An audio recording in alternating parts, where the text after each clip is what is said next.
Então, boa noite, pessoal. Vamos começar a aula de hoje. Nós vamos falar sobre as formas especiais de pagamento. Lembrando que a gente está estudando conteúdo sobre direito das obrigações, a gente já está quase no fim. Depois de formas especiais de pagamento, a gente vai chegar ao fim desse nosso conteúdo, tá?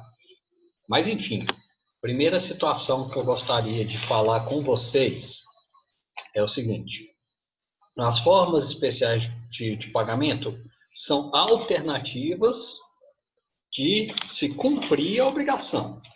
Então, a obrigação tem um jeito de se cumprir e as formas especiais são alternativas para cumprir essas obrigações. Então, por exemplo, vamos pensar em primeiro lugar, a forma mais normal e não especial de pagamento, de cumprimento da obrigação, é o pagamento em dinheiro, é entrega em dinheiro.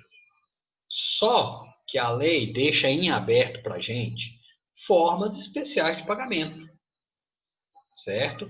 Que são alternativas, que são outras questões, outras circunstâncias, outras situações que vão levar a obrigação a ser extinta pelo pagamento, certo?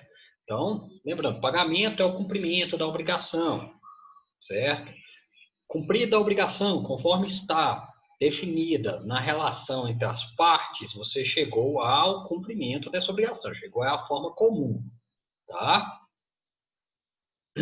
Por exemplo, pode ser o pagamento em dinheiro, tá?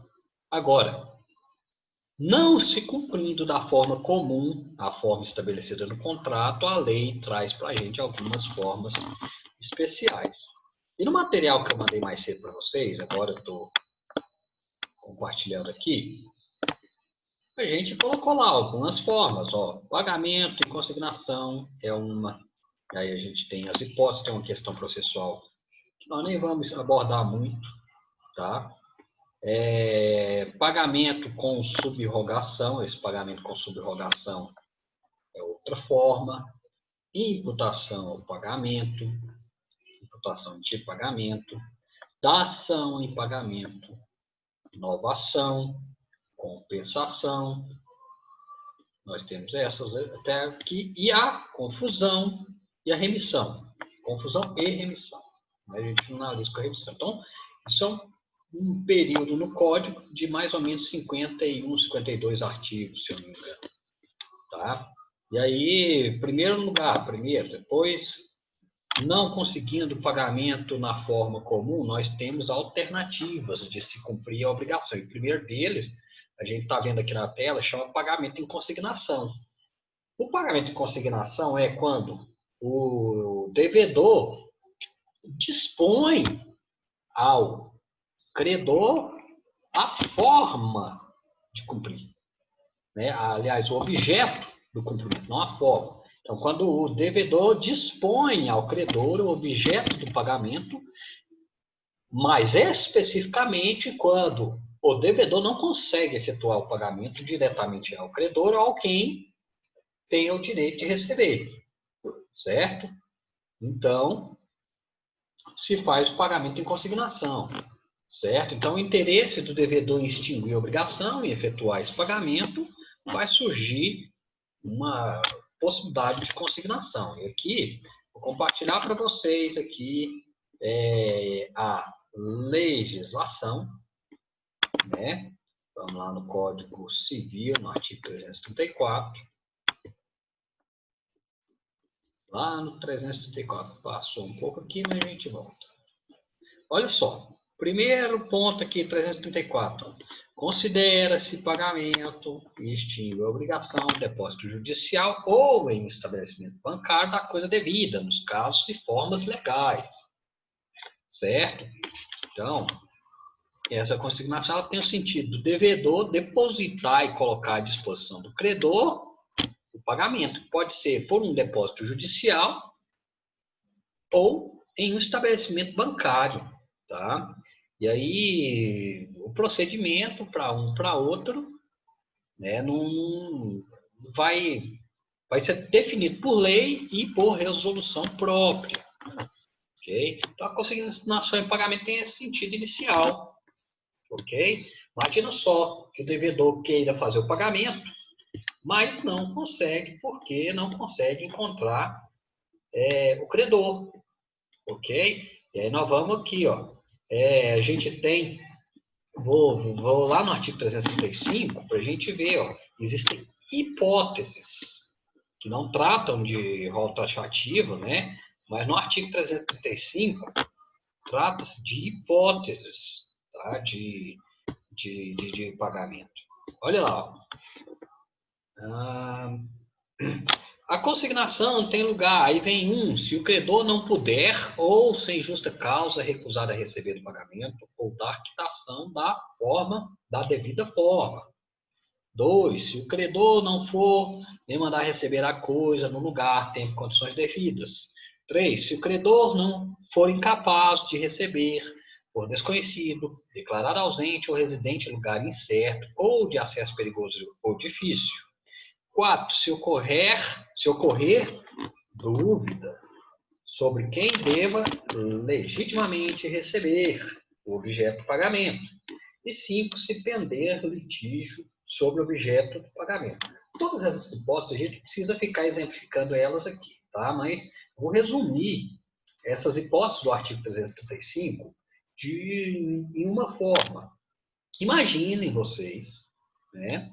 Imaginem vocês que vocês tenham, vocês estão no lugar do devedor, advogado do devedor, certo? E o devedor chega para você e conta uma história, fala assim, olha, eu devo fulano de tal, certo? E não consigo pagar ele porque ele se recusa a receber o pagamento, certo? Aí você vai analisar a legislação, certo? Vai analisar a legislação para vai analisar para poder justamente ver se encaixa, por exemplo, na hipótese do artigo 335, inciso 1, né, do Código Civil, para poder fazer essa consignação em pagamento.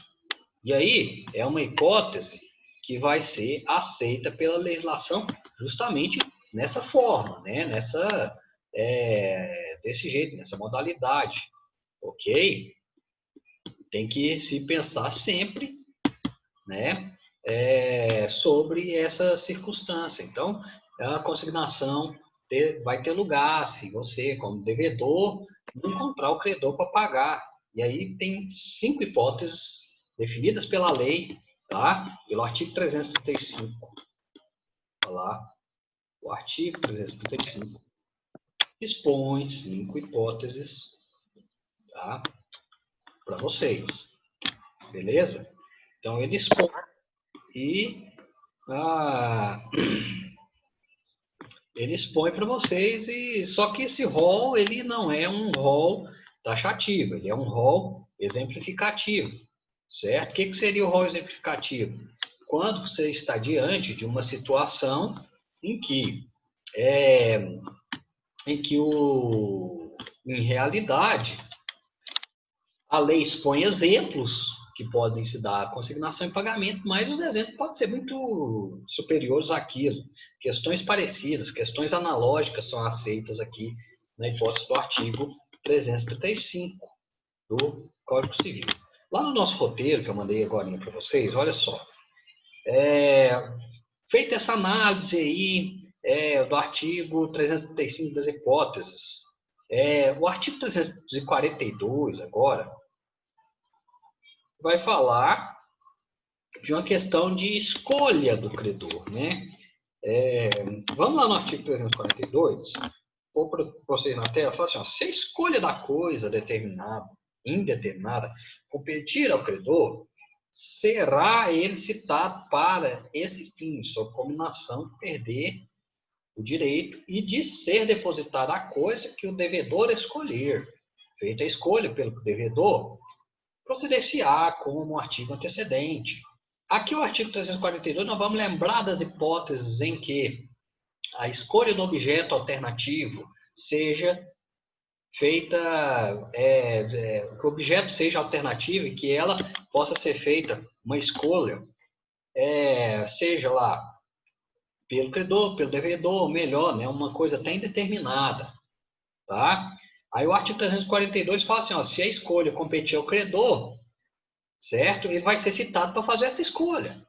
Se a escolha competir ao devedor, o devedor escolhe o que ele quiser e procede-se com a consignação em pagamento, que aí tem a hipótese do artigo 341, que fala da hipótese de bem, de pagamento de coisa móvel, de entrega de coisa imóvel, perdão, certo? Então, aqui a gente tem que pensar nesse artigo 342. O restante aqui, 336, 337, 338, 339, 340 e 343, são questões processuais. Tá? O artigo 336, de cara, vai falar para a gente que o rito é especial. Olha aqui, ó. O rito é especial. Eu vou ler esse artigo, mas não vou ler todos da forma procedimental. Mas olha só. 336, ó, para que a consignação tenha força de pagamento, será mister concorram em relação às pessoas, os objetos, modo e tempo, todos os requisitos sem os quais não é válido o pagamento, certo? Então, uma questão mais de procedibilidade, certo? De aceitação, ok? O rito é determinado. O artigo 337, né, vai falar sobre competência. Lembrando que o conceito de competência, o que é competência mesmo? É o juízo, né? O juízo onde pode ser efetuado o pedido de consignação e pagamento. Olha só, o depósito requerer-se-á no lugar do pagamento, cessando, tanto que se efetue para o depositante os juros da dívida e os riscos, salvo se for julgado improcedente, né? Olha só, a consignação e pagamento pode até ser julgado improcedente. Se ela for improcedente, aí tem que contar juros, né? Juros em favor do credor, certo? Mas olha só o que esse artigo está falando aqui, ó. A competência é a mesma do lugar do pagamento, certo? Competência é igual, é a mesma do lugar do pagamento, certo? Então, esse artigo 337 fala sobre isso, ok? Quando ele fala requerer-se-á no lugar do pagamento, beleza? Já partindo aqui para outras questões, né?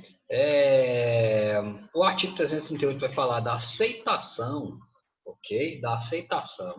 Então vamos lá, 338, 339, 340, 343. Vamos falar sobre esses artigos. Olha lá. O artigo 338 fala assim: enquanto o credor não declarar que aceita o depósito ou não impugnar, poderá o devedor requerer o levantamento, pagando as respectivas despesas e subsistindo, a obrigação para todas as consequências de direito, ok? Então, assim, no procedimento, vocês imaginem um procedimento normal, né? Vocês imaginam um procedimento normal. Este procedimento,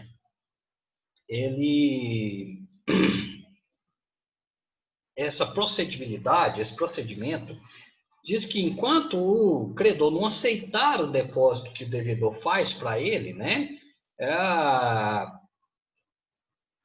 Enquanto isso não acontecer, o próprio devedor pode levantar o dinheiro que ele depositou ou o bem que ele depositou. O que significa isso? Resgatar. Certo? O devedor entra com a consignação, mas ele desiste de fazer essa consignação e pode ir lá resgatar. Ok? O 339 fala o seguinte: julgado procedente o depósito, o devedor já não poderá levantá-lo, embora o credor consinta, se não de acordo com os outros devedores fiadores. Né? Então, depois do julgamento procedente, o devedor não pode mais levantar, ou seja, depois da sentença ele não pode mais levantar esse depósito, depois da sentença que tenha determinado, né, tenha lhe concedido o direito de consignar.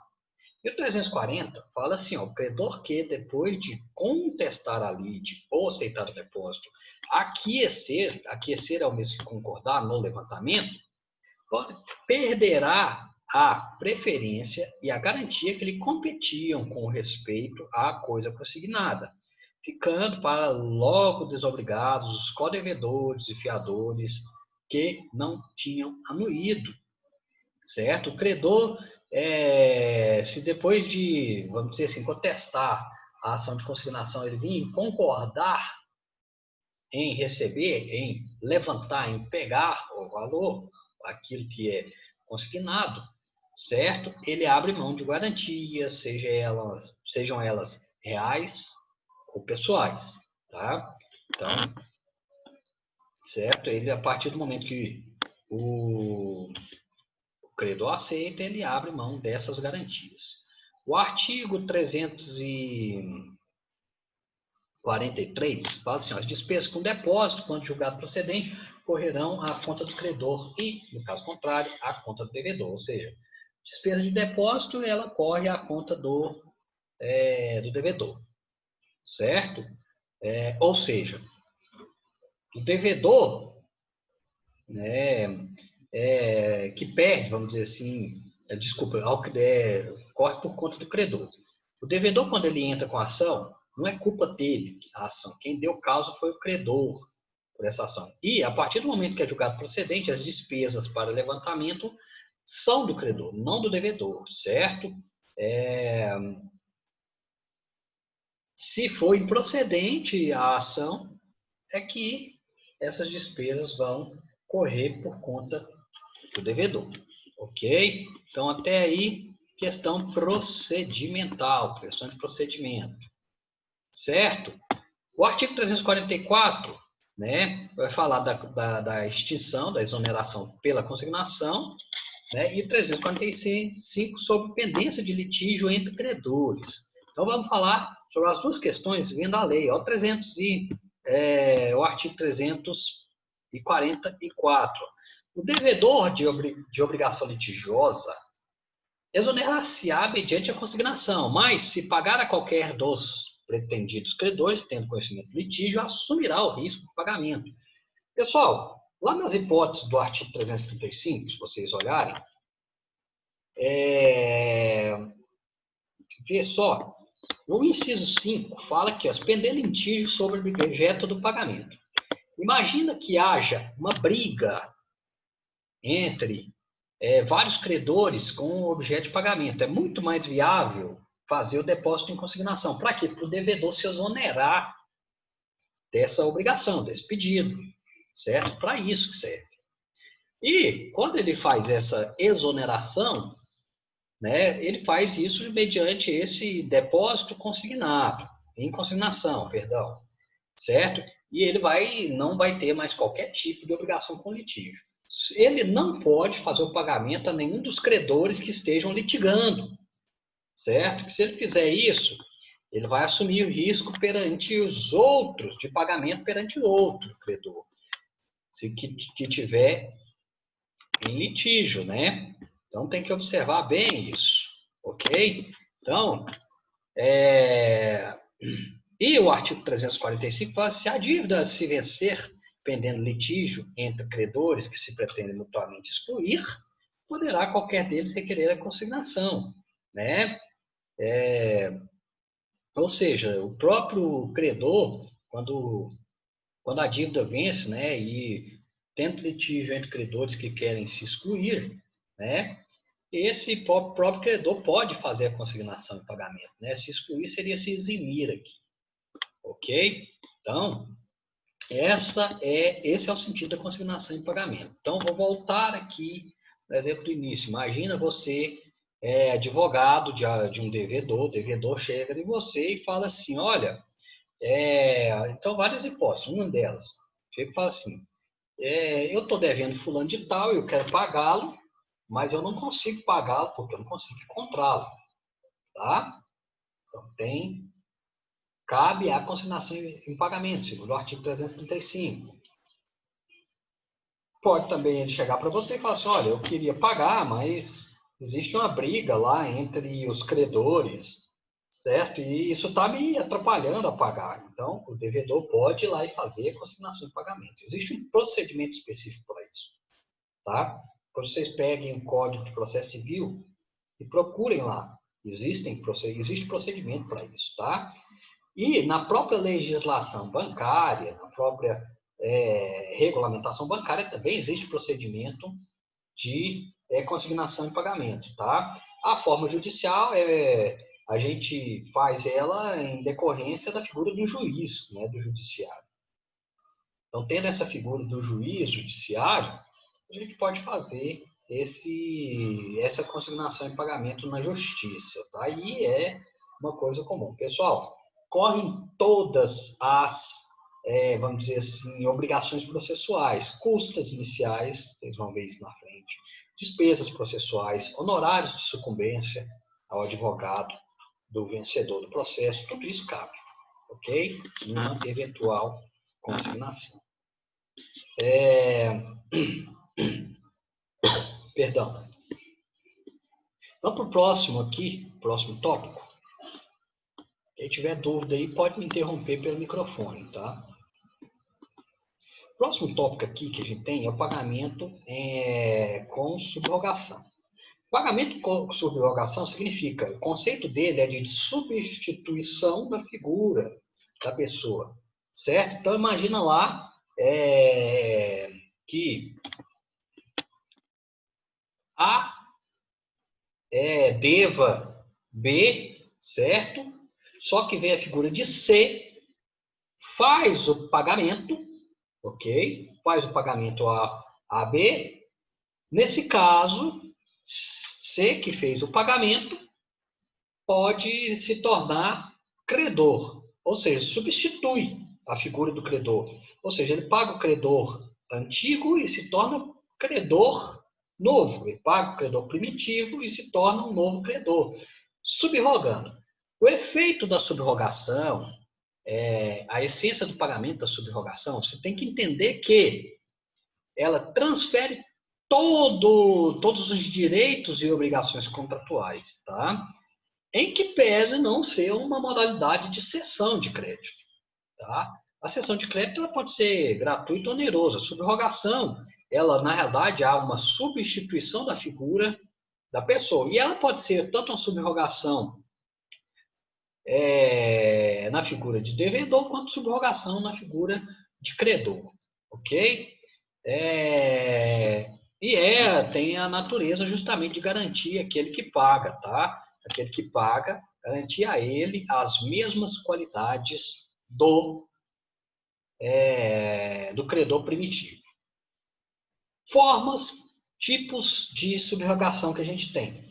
Né? No material que eu passei para vocês, vocês têm as hipóteses, 3 tipos legais.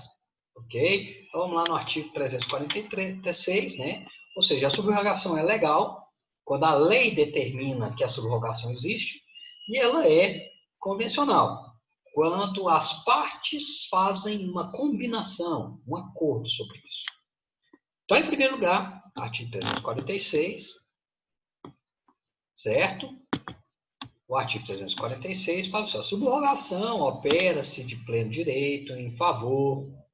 Aí vamos lá nas 3 hipóteses legais. Do credor que paga a dívida do devedor comum, do adquirente do imóvel hipotecado que paga ao credor hipotecário, bem como do terceiro que efetiva o pagamento para não ser privado de direito sobre imóvel, e 3, o terceiro interessado que paga a dívida pela qual era ou podia ser obrigado, no todo ou em parte. A hipótese 1, credor que paga a dívida de devedor comum, né? Ou seja, existe um devedor comum e ele paga a dívida desse devedor, certo? Ele paga a dívida desse devedor para outro credor, seja do mesmo crédito, né? Vamos supor que o crédito seja um crédito para 2 pessoas, ele paga uma parte para um dos credores, ele subroga-se, ele vira um credor só, um credor total. Ok? No segundo caso, imagina um imóvel hipotecado, certo? Aí o devedor desse imóvel, ele resolve, por exemplo, vou dar um exemplo, aí ele resolve vender esse imóvel, ok? Ou melhor, né? vem uma terceira pessoa, né, e paga a hipoteca desse imóvel, certo? Paga a hipoteca desse imóvel, o valor da hipoteca. Nesse caso, a pessoa que paga a hipoteca desse imóvel passa a ser credora do devedor, do devedor, né? Ou seja, assume a posição de credor. Só que a hipoteca ela continua, tá, pessoal? Ela não se finaliza, não. Ela vai continuar. Por quê? Porque a subrogação tem o efeito de transferir garantia, tá? E o 3, terceiro interessado que paga a dívida pela qual era ou podia ser obrigado no todo ou em parte, né? Nesse caso, ele tem que demonstrar o interesse, tá? Ele paga uma dívida que ele pode ser obrigado por ela inteiro ou podia ser, ou inteiro ou parcialmente, obrigado por essa dívida, certo? Ele vai lá e paga a dívida e ele vira um credor só, tá? Então, são hipóteses de subrogação. Já a subrogação convencional, ela está no artigo 347, tá? A gente vê o artigo 348 para fundamentar a questão da cessão de crédito. Então, na sequência, no artigo 347, fala assim, ó, a subrogação é convencional, e tem duas hipóteses lá, ó. Quando o credor recebe pagamento de terceiro, expressamente lhe transfere todos os seus direitos, ou seja, transferência de todos os direitos. Só que isso tem que ser expresso, tá? 2, quando a terceira pessoa empresta ao devedor a quantia, precisa para solver a dívida, sob condição expressa de ficar o pactuante subrogado nos direitos do credor satisfeito, ok? Então, a subrogação convencional ela é expressa, tá? Ela não pode ser tácita, ok? E leva-se em consideração garantias, tá? Lembrando o seguinte, que as garantias reais são transferências possíveis. As garantias pessoais dependem do consentimento do garantidor, né? Por exemplo, se existir um avalista, quando transfere a subrogação, o avalista não pode ir junto, não. Ele tem que concordar com isso, tá? Porque ele tem que concordar em continuar sendo avalista. Beleza? Que pese isso não tem muito sentido, não. Eu já vi decisão nesse sentido, ok? O artigo 348, na hipótese do inciso 1 do artigo antecedente, vigorará o disposto contra a cessão de crédito. Ou seja, a cessão de crédito não é cessão de crédito, tá? A subrogação não é cessão de crédito, certo? Mas pode-se utilizar as disposições da cessão de crédito subsidiariamente para fundamentar, para análise desse pagamento de subrogação, ok?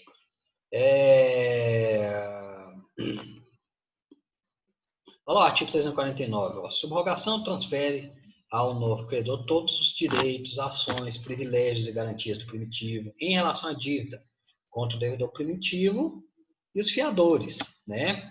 Na realidade, as garantias pessoal de fiança está indo sim. Ó. Eu peço perdão pelo que eu falei, mas segundo o artigo 349, né? Sim, a fiança ela é transferida junto. O artigo 350, ó, na subrogação legal, o subrogado não poderá exercer os direitos e as ações do credor, senão até a soma que tiver desembolsado para desobrigar o devedor. 351. O credor originário só em parte reembolsado terá preferência ao subrogado na cobrança de dívida restante, se os bens do devedor não chegarem a saldar inteiramente o que a um ou outro dever, né? Então a gente tem aqui essa situação, tá? A gente tem a questão da subrogação como uma forma alternativa de pagamento. Deixa eu só conferir aqui quanto tempo de aula a gente já teve até aqui.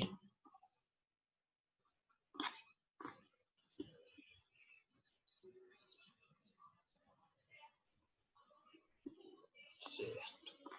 Ok, então vamos continuar, tá, pessoal? Vamos continuar aqui com a próxima forma de pagamento especial. Lá na subrogação, né? A gente falou do efeito, agora a gente tem a imputação de pagamento. A imputação de pagamento é direito de indicação da dívida a ser imputada, né? O artigo 352. Então, vamos lá. O artigo 352.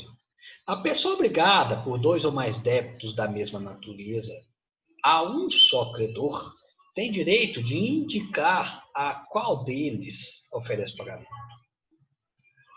se todos forem líquidos e vencidos, tá? Pessoal, vamos imaginar uma hipótese em que a pessoa, o devedor, deva 2 ou mais débitos ao mesmo credor, certo? Ou seja, ele deve um cheque de 5 mil, outro de 10 mil e outro de 20 mil, né? Ok? 35 mil no total, só que são valores diferentes. Só que o cheque de 5 mil é o mais antigo e o de 20 mil é o mais novo. A pessoa obrigada a pagar, estando todos esses vencidos, ela tem que indicar qual que ela está pagando. Ela tem o direito de indicar. Então, isso se chama imputação a pagamento. Então, vamos supor o seguinte: 35 mil, 3 cheques, um de 10, um de 5 e outro de 20, certo? Só que o cara chega e vai falar assim, olha, eu vou pagar 9 agora, nesse momento, vou pagar uma parte. Ele indica qual e onde que tem que ser abatido, certo? Isso é uma imputação a pagamento, é indicar em qual dos débitos isso será abatido, ok? Então, é um raciocínio do artigo 352. Continuando aqui, vou voltar aqui para o nosso roteiro que eu passei para vocês, né? A gente viu aí claramente o artigo 352 falar sobre o direito de escolha pelo devedor, né? Ou seja, o devedor tem o direito de escolha, né? Só que a gente tem lá o artigo 335, se vocês pegarem o código de vocês aí agora, nesse momento, vai ler assim, o artigo 353, o artigo 353 vai falar claramente que se o devedor não manifestar, o credor pode escolher aquilo que lhe bem dizer, tá? Então, esse aí é o artigo 335. Nós vamos terminar de fazer a leitura lá, olha só. 353, aliás. Não tendo o devedor declarado em qual das dívidas líquidas vencidas quer imputar o pagamento, ou seja, não escolhe aonde pagar, se aceitar a quitação de uma delas, não terá direito a reclamar contra a imputação feita pelo credor, salvo provando haver cometimento de violência ou dolo. Ou seja, se o devedor não fizer no ato essa escolha, o credor vai fazer, ele tem o direito de fazer, certo? Obviamente que a lei não permite que haja aí violência ou dolo, certo? O artigo 354 fala assim, olha, que quando tudo é silente, tem que se imaginar, se houver capital e juros, o pagamento deve se imputar primeiro nos juros vencidos e depois no capital, certo? Ou seja, opta-se por pagar juros, tá? Em primeiro lugar, e o capital posteriormente. Isso para evitar que os juros se aumentem, tá? E o artigo 335 fala assim, se o devedor não fizer a indicação do artigo 352, né, e a quitação for omissa quanto à imputação, esta se fará nas dívidas líquidas e vencidas em primeiro lugar, ok? Se as dívidas forem todas líquidas e vencidas ao mesmo tempo, a imputação facial é mais onerosa, ok? Então a lei vai e ela na realidade ela faz uma análise disso aqui. Se não houver aquela escolha de lei, se não houver a dita escolha de lei, o débito, né, faz primeiro, a escolha vai ser, o abatimento vai ser feito nas dívidas vencidas em primeiro lugar, ou seja, mais tempo, certo? E se elas forem ao mesmo tempo, na mais onerosa, ok? Obviamente que se as duas forem onerosas ao mesmo tempo, o mesmo tanto, obviamente que isso daí não vai se resolver se as duas forem onerosas na mesma proporção, certo? Sendo onerosas na mesma proporção, faz a escolha ali de qualquer maneira, tá? Não teria... faz a escolha qualquer uma delas. A opção vai ser irrelevante, perdão. É isso que eu quis dizer. Ok? E aí a gente finaliza essa parte, né, que fala sobre a imputação ao pagamento. Tá? Só um minutinho.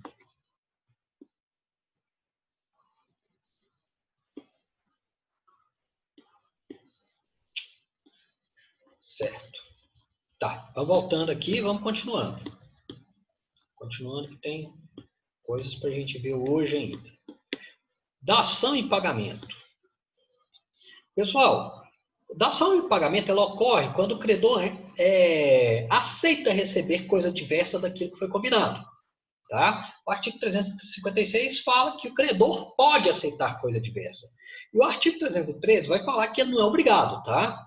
Então vamos lá. Eu vou mostrar para vocês aqui. 356, em primeiro lugar. Certo? Opa. 356, em primeiro lugar, fala assim, o credor pode consentir em receber prestação diversa da que lhe é devida, ou seja, ele pode consentir. O artigo 305, que eu mencionei, assim, ó, terceiro, deixa eu ver se é o 305 mesmo. 313, perdão. 313. Assim, ó, o credor não é obrigado a receber prestação diversa da que lhe é devida, ainda que mais valiosa. Tá? Primeira coisa, vamos raciocinar duas questões. A lei fala que realmente o credor não é obrigado a receber coisa diversa. Ele não é mesmo, tá? Tem direito de receber aquilo que é combinado. Só que a lei fala assim, ó, mesmo que ele não seja obrigado a isso, se ele quiser receber, também a lei não vai impedir, tá? Ou seja, vamos supor lá, você tem que entregar esse celular aqui, né? Esse celular tem que ser entregue. Só que não tem o celular para ser entregue e substitui ele pela quantia equivalente ao celular em dinheiro. O credor, ao analisar isso, ele pode falar assim, não vou aceitar o dinheiro, não, eu quero o celular. Ele pode, certo? Por quê? Porque ele não é obrigado a aceitar o dinheiro.